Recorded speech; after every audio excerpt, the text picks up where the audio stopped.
नमस्कार, हिंदी खबर देख रहे हैं आप। आपके साथ मैं हूं आस्था श्रीवास्तव। रुक करते हैं बिहार की खबरों का। बिहार में लोकसभा चुनाव 2024 को लेकर सियासी बयानबाजी तेज है। नेता एक दूसरे पर आरोप लगा रहे हैं, जिस पर पलटवार करते हुए बिहार के उप मुख्यमंत्री सम्राट चौधरी ने कहा कि मैं सुप्रीम कोर्ट के निर्णय का स्वागत करता हूं, जिन्होंने ये फैसला दिया है कि ईवीएम से चुनाव होंगे। सम्राट चौधरी ने लालू परिवार पर इशारा करते हुए कहा कि ये जो लोग लूट कर चुनाव जीतने का प्रयास करते थे, लूटने के समय भी हारते रहे, जबरदस्ती चुनाव जीत जाते थे, इसलिए ये पूरे इंडी गठबंधन के लिए जोरदार तमाचा है। उप मुख्यमंत्री सम्राट चौधरी ने लालू यादव और मुलायम सिंह यादव के परिवार को लुटेरा करार किया है। उनके चेहरे पर तमाचा है।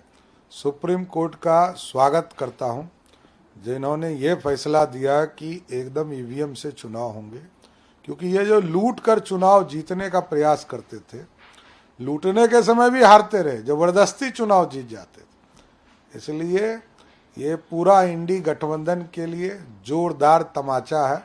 और विशेष तौर पर ये जो लालू जी का परिवार और मुलायम सिंह का परिवार है, यही लुटेरे हैं, यही लोग लूटना चाहते थे। कि ऐसा दिन आ गया कि राजद के नेताओं को भाजपा के लिए वोट मांगना पड़ रहा था तो इन लोगों का खाता पिछले बार भी नहीं खुला था, इस बार भी नहीं खुल रहा है।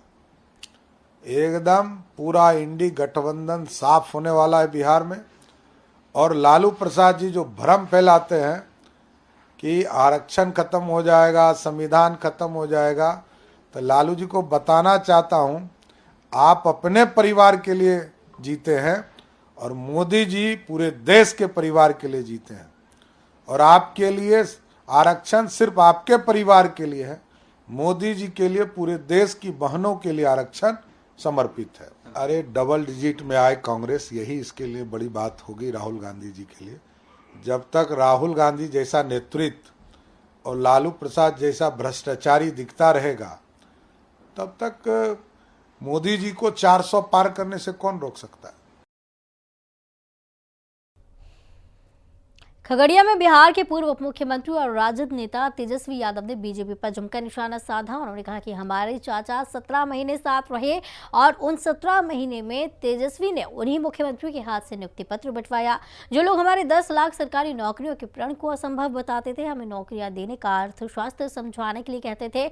भाजपा के दो उप मुख्यमंत्री बने, कोई एक काम बता दे कि 2 उप मुख्यमंत्रियों ने बिहार में क्या किया है। इन्होंने एक ही काम किया, दिन रात लालू यादव और मुझे गाली दे रही हैं। हम तो भाई चाचा जी का सम्मान करते थे, करते रहेंगे। बुजुर्ग है, अभिभावक है, उनको सब हाईजैक किए हुए हैं। लेकिन उस समय हमारे चाचा जी बीच में कहते थे कि कहां से लाएगा नौकरी, अपने बाप के पास से पैसा ला करके बांटेगा। लेकिन जब हमारे चाचा हमारे साथ आए, वो 17 महीने साथ रहे और उस 17 महीने में तेजस्वी ने उन्हीं मुख्यमंत्री के हाथ से नियुक्ति पत्र बंटवाया जो असंभव कहते थे। 5 लाख लोगों को हमने सरकारी नौकरी दिलाने का काम किया। सारा काम हम लोग कर रहे थे, लेकिन चाचा जी पलट गए, बीच में हाईजैक हो गए। लेकिन भाजपा के 2 उप मुख्यमंत्री बने।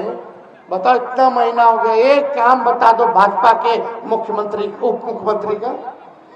दूदू को है ना, एक काम बता दो, इतना महीना में बिहार के लिए इन दोनों उप मुख्यमंत्री क्या किया। एक काम किया कि दिन रात लालू जी हमको गाली दे रहा है। बताइए, यहीं से ना गया लोग। हम लोग मान सम्मान देते हैं, फिर बाद में लोग पलट जाता, फिर हम ये के घर आता है। लोकसभा चुनाव के दौरान बिहार में राजनीतिक आरोप प्रत्यारोप का दौर जारी है। इंडिया और एनडीए गठबंधन के नेता खूब बयानबाजी कर रहे हैं। वहां पाटलिपुत्र लोकसभा सीट से आरजेडी प्रत्याशी मीसा भारती ने जमकर पीएम मोदी पर निशाना साधा। युवाओं के लिए ये लोग अग्निवीर लेकर आए। 18 साल में बच्चा जाएगा और 22 से 24 साल होते होते वो घर बैठ जाएगा। हमारे प्रधानमंत्री नरेंद्र मोदी 75 साल में भी एक और मौका मांग रहे हैं। ये भी नहीं बता रहे हैं कि अगले 5 साल आप क्या करना चाह रहे हैं।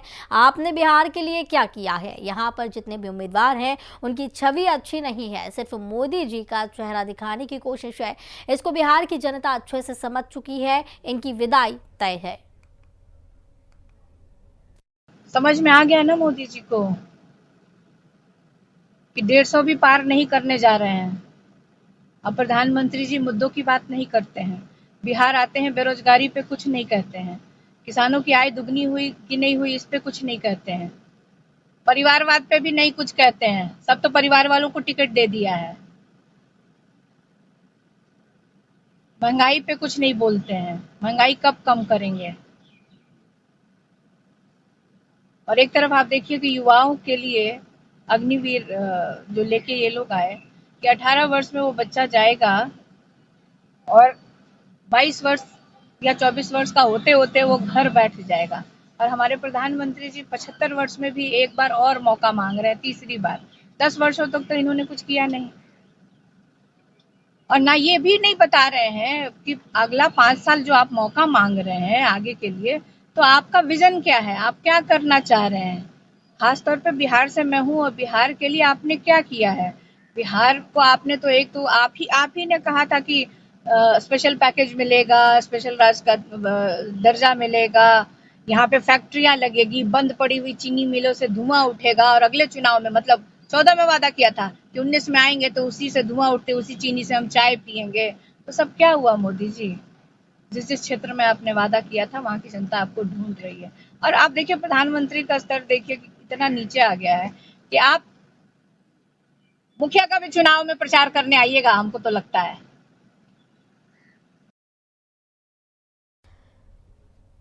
केंद्रीय मंत्री और बेगूसराय लोकसभा सीट से भाजपा उम्मीदवार गिरिराज सिंह ने राहुल गांधी की पीएम घबरा गए हैं टिप्पणी की आलोचना की। उन्होंने कहा कि कांग्रेस नेता को अपने बयानों की समझ नहीं है।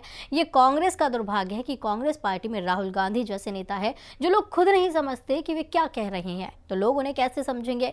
कांग्रेस पार्टी एक तरह से नेतृत्व विहीन पार्टी है। कि राहुल गांधी जैसे नेता कांग्रेस पार्टी में, ये कांग्रेस का दुर्भाग्य है। जिनको खुद समझ में नहीं आती वो क्या बोल रहे हैं, लोग इसका अर्थ क्या समझेगा, उल्टे इन्हीं को बेवकूफ समझता है। इसलिए उन पर क्या बात करना है। कांग्रेस पार्टी एक तरह से नेता विहीन पार्टी है।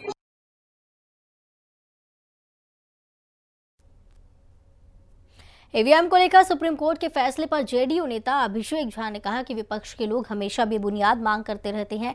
वे सोचते हैं कि आज भी वही बैलेट पेपर का जमाना है। विपक्ष समझता था कि हम जबरदस्ती बैलेट पेपर छाप लेंगे और जनप्रतिनिधि बन जाएंगे। अब जमाना बदल चुका है, ईवीएम है और हर एक नागरिक के पास अधिकार है कि वो वोट दे सके। ये तो यदाकदा होता रहा है कि विपक्ष के लोग हमेशा बेबुनियादी और तथ्यहीन मांग करते रहते हैं, और सुप्रीम कोर्ट की तरफ से जो फैसला आया है कि उनकी मांग को खारिज किया गया है, निश्चित रूप से उनके लिए एक बड़ा राजनीतिक सेटबैक। ये सोचते हैं कि वही बैलेट पेपर का जमाना है। जब बिहार में भी आपको वो दृश्य याद होगा कि कैसे राजनीति में भी अपराधियों का बोलबाला हुआ करता था। ये समझते थे कि हम बैलेट पेपर जबरदस्ती छाप लेंगे और जनप्रतिनिधि बन जाएंगे। तो अब वो जमाना जा चुका है। इलेक्ट्रॉनिक वोटिंग मशीन है और हर एक नागरिक के पास अधिकार है कि वो वोट दे सके। और तब से लेकर अब तक आपने देखा है कि देश के अधिकांश हिस्सों में ऐसी पार्टियों को जनता ने कभी मौका नहीं दिया है। ये अपने आप में एक करारा राजनीतिक तमाचा उनके मुंह पर है। ईवीएम पर आए सुप्रीम कोर्ट के फैसले के बाद बिहार में आरजेडी नेता ने पीएम मोदी पर बयान दिया है। उन्होंने कहा कि पीएम मोदी अपने नाकामी के दोष विपक्ष पर मढ़ रहे हैं। आरजेडी नेता मृत्युंजय तिवारी ने कहा कि कल प्रधानमंत्री नरेंद्र मोदी ईवीएम पर सुप्रीम कोर्ट के फैसले पर टिप्पणी करते रह गए, लेकिन इस बार उन्होंने 400 पार का नारा देना बंद कर दिया। दूसरे चरण के मतदान के बाद से स्पष्ट हो गया कि उनके 100 पार भी नहीं आने वाले। देखिए, आदरणीय प्रधानमंत्री जी माननीय सर्वोच्च न्यायालय के फैसले पर इस तरह की भाषा विपक्ष के ऊपर बोल रहे हैं, इस तरह के लहजे में बात कर रहे हैं, इसी से पता चलता है कहीं न कहीं नीयत में, मनसा में खोट है। माननीय सर्वोच्च न्यायालय के फैसले पर कोई टीका टिप्पणी नहीं की जा सकती है, लेकिन जो जनता के मन में सवाल है वो सवाल तो है, तो ये सत्ता के जो मतवाले हैं, ये केंद्र में बैठी सरकार, इसके खिलाफ जनता का आक्रोश का प्रकटीकरण दूसरे चरण के मतदान के बाद दिखा है। इसलिए आदरणीय प्रधानमंत्री जी अब 400 पार की नारा बंद कर दिए हैं और अब ईवीएम के परिभाषा माननीय सर्वोच्च न्यायालय का बता रहे हैं। बिहार के रोहतास में बड़ा हादसा हुआ। यहां नोखा प्रखंड के रोपथा गांव में भीषण आग लग गई। महादलित दिनेश राम की झोपड़ी नुमा घर में आग लगी और देखते ही देखते विकराल रूप धारण कर लिया। आग लगने से इलाके में अफरा तफरी मच गई। आग की भयावहता का अंदाजा इसी से लगाया जा सकता है कि इसमें झुलसकर 3 बच्चों और 1 महिला की मौत हो गई। वहीं 2 लोग घायल हो गए, जिन्हें अस्पताल में भर्ती करवाया गया है।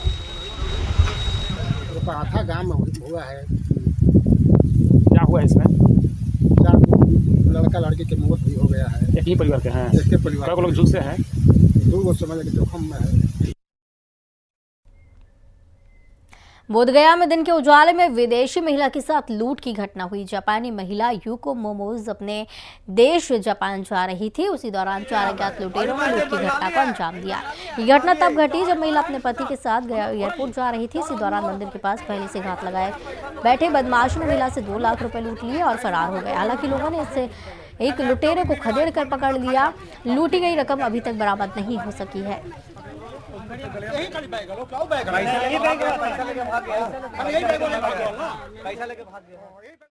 जापान जा रहे थे। इंडिगो की हम लोग की फ्लाइट था 11:50 की। घर से निकले तो करीबन मुझे लगता है 9:50 में बनी बिहार के पास में मोड़ रहे थे, टिप्पू स्टैंड के पास में।